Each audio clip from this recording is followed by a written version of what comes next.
મારે તમને એક વાત શેર કરવી છે મિત્રો। લગભગ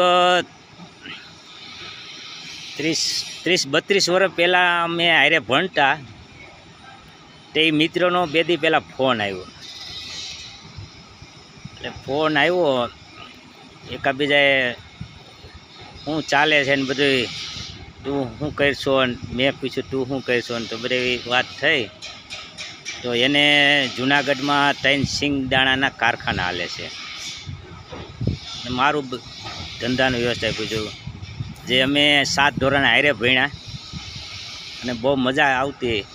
તો તે પછી તો આ મોબાઈલ સિસ્ટમ હતી ને, એટલે અમે નોખા 7 ધોરણ ભણ્યા, પછી 8મામાંથી 2 નોખા પડી ગયા અને આ મોબાઈલે પાછા ભેગા કરાવ્યા અને બધી એક કલાક ફોન આવેલો, બેયની વાતું ખૂટે નહીં। પછી 30 વર્ષ પછી વાત થઈ હોય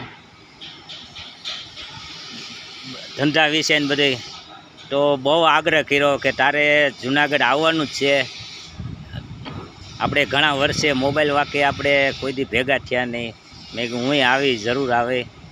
એટલે આ મોબાઈલની તાકાત છે, સારી રીતે ઉપયોગ કરો તો સારું કહેવાય અને ખરાબ રીતે ઉપયોગ કરો તો ખરાબ કહેવાય। આજે મારો મિત્ર એ પણ 3 કારખાનાનો માલિક છે। મારે તો એક કારખાનું અહીંયા હાલે છે, પણ 30 વર્ષે ભેગા થયા એટલે બહુ આનંદ આવ્યો।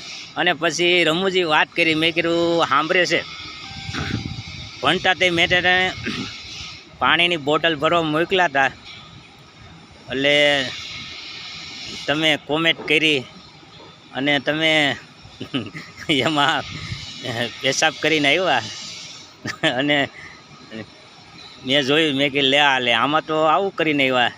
પછી ટીચરને મેં કીધું કે આવું કરીને આવ્યા મારા મિત્રો। પછી સાહેબ એને માર્યા અને એવી બધી વાતો કરીને મજા આવી ગઈ અને મને બહુ આગ્રહ કર્યો કે હવે તું જુનાગઢ આવીને આવી। મેં કીધું જરૂર આવીશ। એટલે આ મોબાઈલની તાકાત છે। જો ઘણી વખત એવું થાય જૂના મિત્ર પણ આમાં મળી જાય, કારણ કે ફેસબુકમાં કાંઈક ને કાંઈક આપણે મેલતા હોય તો એકાબીજાને ખબર પડી જાય કે આ તો મારો જૂનો મિત્ર છે, પછી એકાબીજા કોન્ટેક કરે। એટલે તમારે આવું થાય તો જરૂરથી યાદ કરજો। જય બાપા સીતારામ।